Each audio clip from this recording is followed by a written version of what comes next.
All right, Shalom. I'd like to start off by giving all praises to Yahweh Bashem Yahweh Shai, Bashem Rakah Kodash. Double honors to the elder apostles, the GMS who rule well, and also honor and salutations to those of you who are of the hopeful elect and are out there teaching the word of sincerity and truth. All right, so today I wanted to talk about a little something I was thinking about. It crossed my mind. You meditate on the scriptures, and I was like, oh snap! So I wanted to talk about it really quickly, and hopefully it's edifying. So I was thinking through the scriptures a little bit, and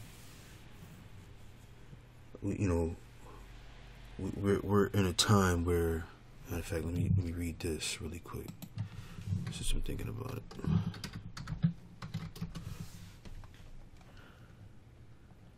This is Revelations 12:12. It says, "Therefore rejoice ye heavens, and ye that dwell in them. Woe to the inhabitants of the earth and of the sea, for the devil is come down unto you having great wrath, because he knoweth that he hath but a short time." So these are the times we're in now, right? Where Esau knows that, his clock is ticking. So in the meantime, in between time, he's going to make sure that he takes down everything possible on his way down. And I was thinking about that, and I said, yeah, that's true. But much like what happened to the Lord Yahweh Shai, our people are going to be a vital part to Esau's taking us down, or attacking us. I'll say, not taking us down, but attacking us. We're going to have a lot of people that are of our own nation, whether they know or not, that are going to be the integral part to betraying us, because that's what happened to the Lord Yahweh Shai. Right? When you read about him being delivered to Pilate, which I'll get into in a little bit, Pilate wanted no part of that. He told him, look, y'all see to that. That's y'all thing over there, And not to say that's what Esau's gonna do in this time, but the fact still remains that our people, due to one is because matter of fact, it's just all coming to me now. Is it rebuke? Oops. So this is one reason here. Yeah. Amos 5:10, it says, "They hate him that rebuketh in the gate, and they abhor him that speaketh uprightly." Right. So this is one reason. Our people don't want to know that they're fucking up. They've taken a liking to the light ways of Esau. Matter of fact, another scripture I'm thinking about.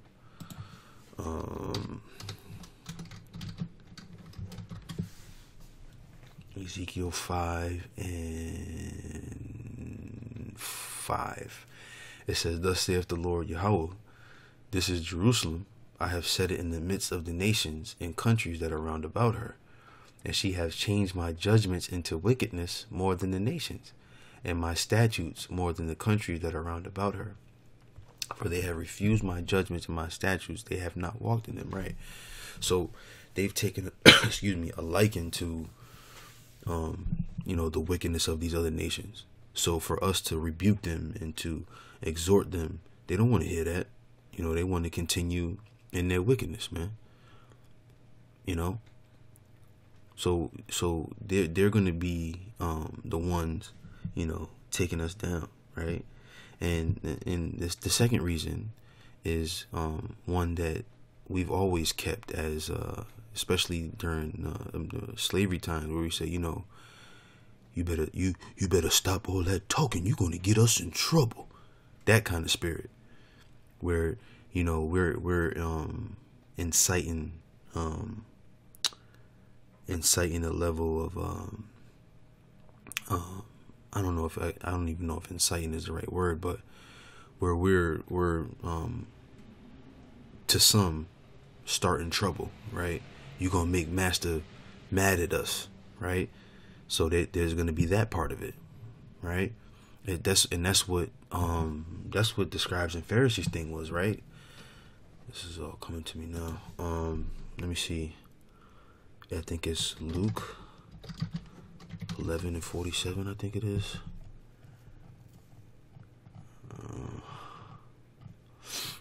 No. Is it John? Let's try John 11:47. Give me. Oh, I think that was it. Let me see. All right.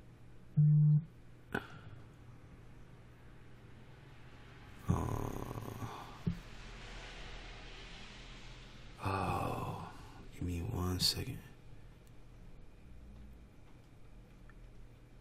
Yes, this is John 11:47. It says, "Then gathered the chief priests and the Pharisees a council and said, What do we? For this man doeth many miracles. If we let him thus alone, all men will believe on him, and the Romans shall come and take away both our place and nation." Right? So they were worried about that little bit of status that the Romans had given them, and our people are going to be worried about the same thing. You ain't gonna mess up my little business I got going on. Jake got a taco truck, or he got his little Lyft thing or Uber thing going, and he making a little bit of money. You don't want that messed up. You want to continue to work for Esau. He getting his little bread. We had this one guy, I forget the dude's name. I wish I could remember his name. Big brolic motherfucker too.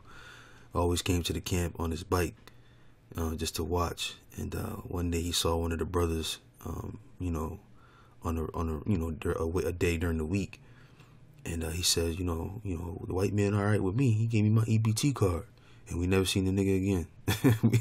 we seen him, riding his bike around town or whatever, but he never came to the camp to listen again, man.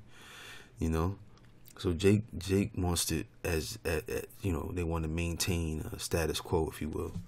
So they're gonna be the main ones to, round us up and take us to the so-called white men and have us persecuted. It's happened before. When you hear about, when you hear the stories about, let me see. Let's see if I can find that. Let me see. Try it like that real quick. And if not, I'll look for it in Google. Notice it.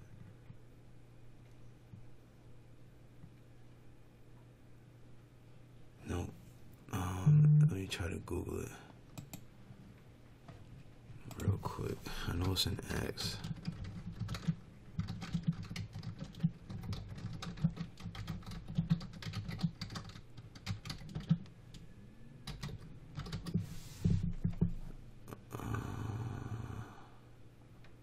Right. I think this is it. Acts 23:12. Oops. Shit. Salakia, give me 1 second. Let me read this. It says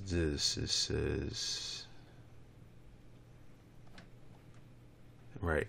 This is Acts 23:12. It says, "And when it was day, certain of the Jews banded together and bound themselves under a curse, saying that they would neither eat nor drink till they had killed Paul." Right? Now, that wasn't Esau doing that. You see who this was? Right there. His own people, man. His own people. And they were more than 40 which had made this conspiracy. And they came to the chief priests and elders and said, "We have bound ourselves under a great curse, that we will eat nothing until we have slain Paul." You see?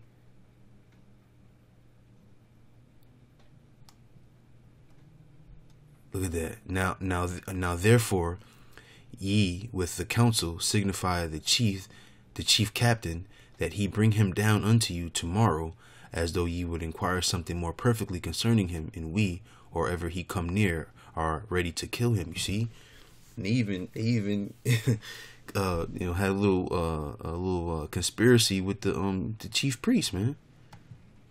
You see that? So it was our own. It's our own people that we're gonna have to worry about, man. In some cases, your mother, in some cases your father, some cases your wife, some cases your children.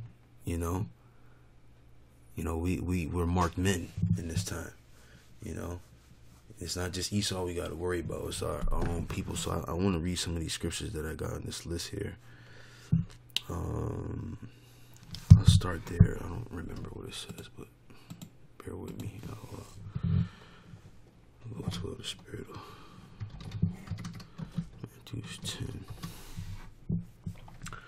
Matthew 10, and I'll start at 17. It says, "But beware of men, for they will deliver you up to the councils, and they will scourge you in their synagogues." Right?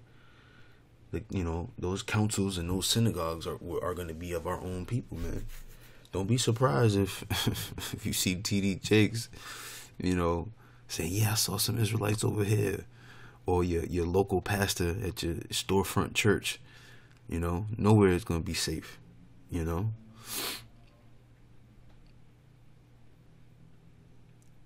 And ye shall be brought before governors and kings for my sake, for a testimony against them and the Gentiles. Right? But who's going to bring us there?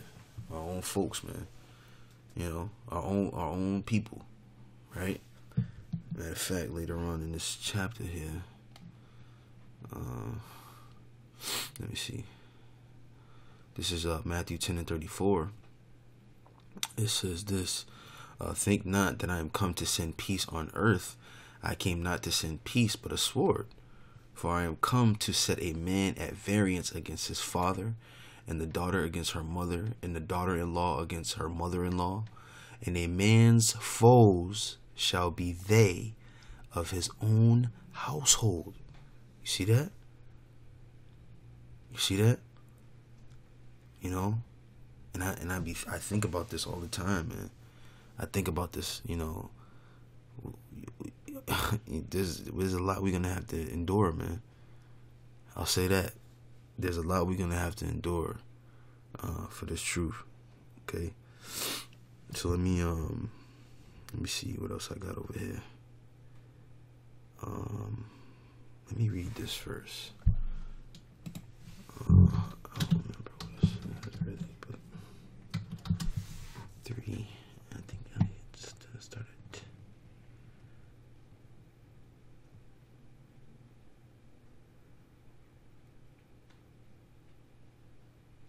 Oh yeah.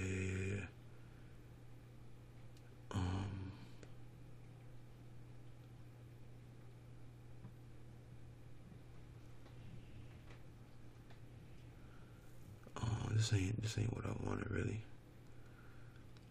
But I remember why I wrote it down.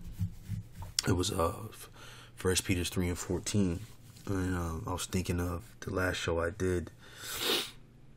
The last show I did was about if my memory serves me correctly, being spiritual and not worried about carrying guns and whatnot, right? And I started thinking as I was putting together this show, I was saying to myself, I don't. If I used to say this a lot too when I first came into the truth, I don't want to die for, some doing some nigga shit. If I'm gonna die and I have to die, and that's what the Lord Yahweh Bashim Yahushua has chosen for me. I pray that doesn't happen. I pray that I'm able to make it in on this side. But if it has to happen, I want it to be for righteousness' sake, man. Not because I was doing something stupid, not because I was being careless, This is so I'll read this since I've explained why now. It's 1 Peter 3 and 14. It says, "But and if ye suffer for righteousness' sake, happy are ye, and be not afraid of their terror, neither be troubled. But sanctify the Lord Yahweh in your hearts, and be ready always to give an answer to every man that asketh you a reason of the hope that is in you with meekness and fear. You see?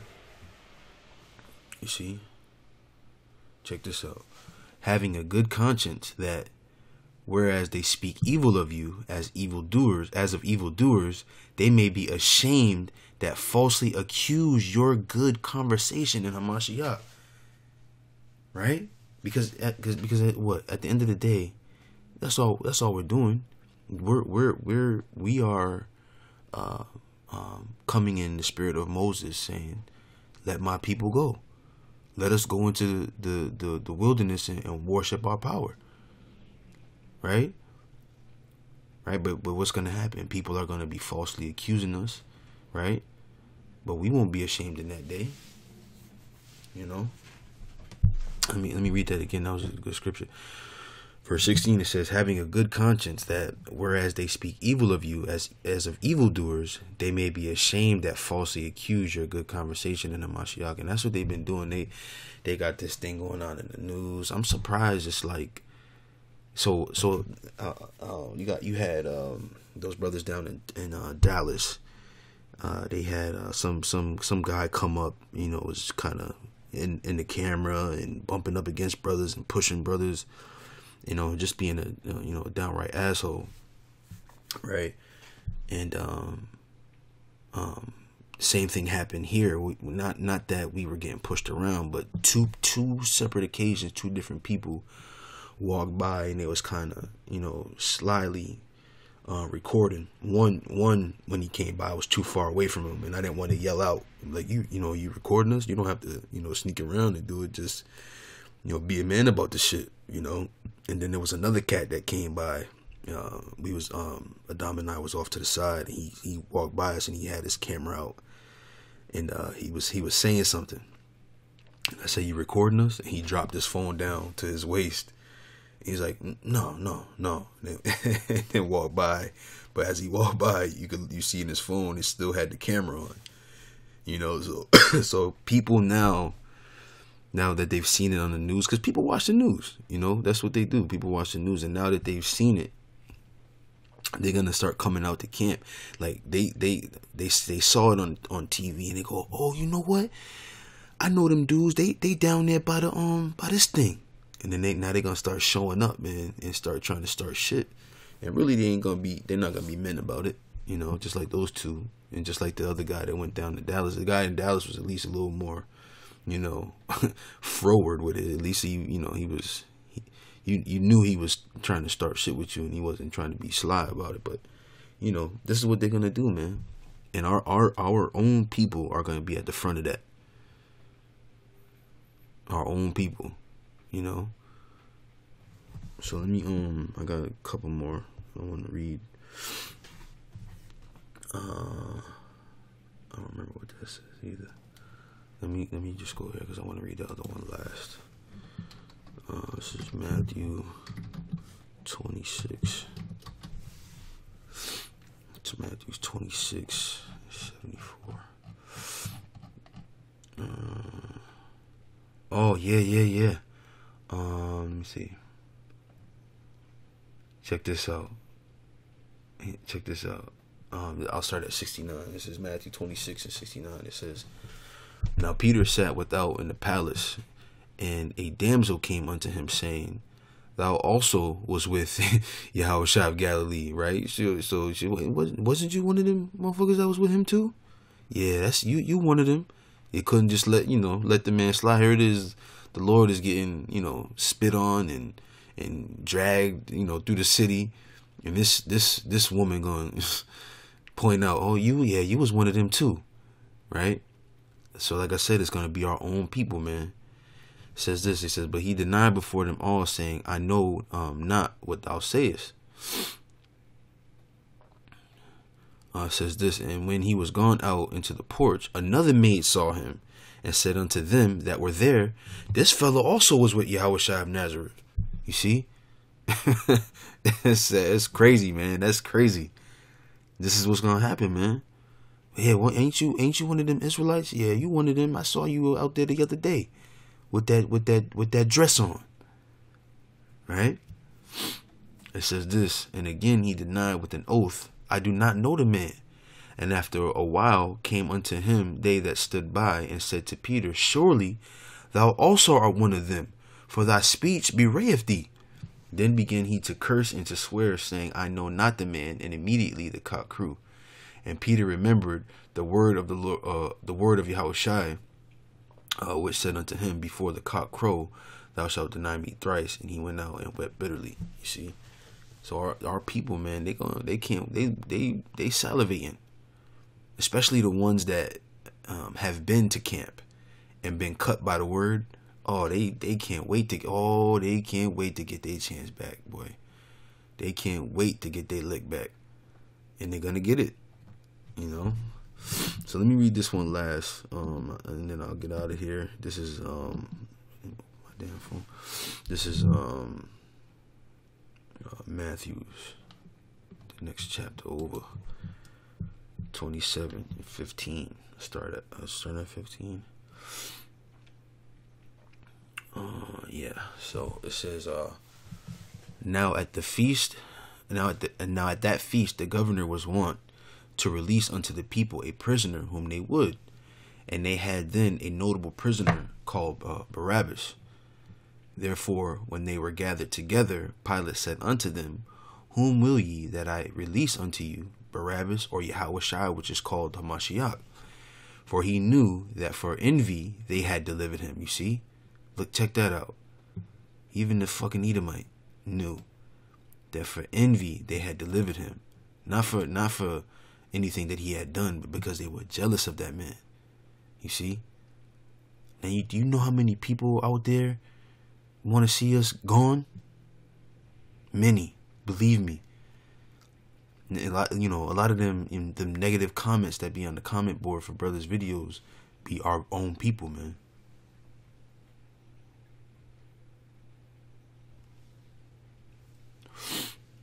All right. So this is verse 19. It says, when he was set down on the judgment seat, his wife sent unto him, saying, have thou nothing to do with that just man? For I have suffered many things this day in a dream because of him. But the chief priests and elders persuaded the multitude that they should ask Barabbas and destroy Yahushua. Who? Our own people. You see? The governor answered and said unto them, whether of the twain will ye that I release unto you? They said, Barabbas. Pilate saith unto them, what shall I do then with Yahushua, which is called Hamashiach? They all say unto him, let him be crucified. And the governor said, why? What evil have he done? But they cried out the more, saying, let him be crucified. When Pilate saw that he could prevail nothing, but that rather a tumult was made, he took water and washed his hands before the multitude, saying, I am innocent of the blood of this just person. See ye to it. Then answered the people and said, his blood be upon us and our own children. You see that, man? You see that? Our own people. So that's it, man. That's all I had. That's what I wanted to talk about. It's gonna be a lot of the persecution that we're gonna receive is gonna be our people. Nate's in his cronies' last ditch effort. They're gonna be like, oh nope, it was them GMS niggas. All right, but that's it. That's all I had. So hopefully that was edifying. And with that, I say shalom.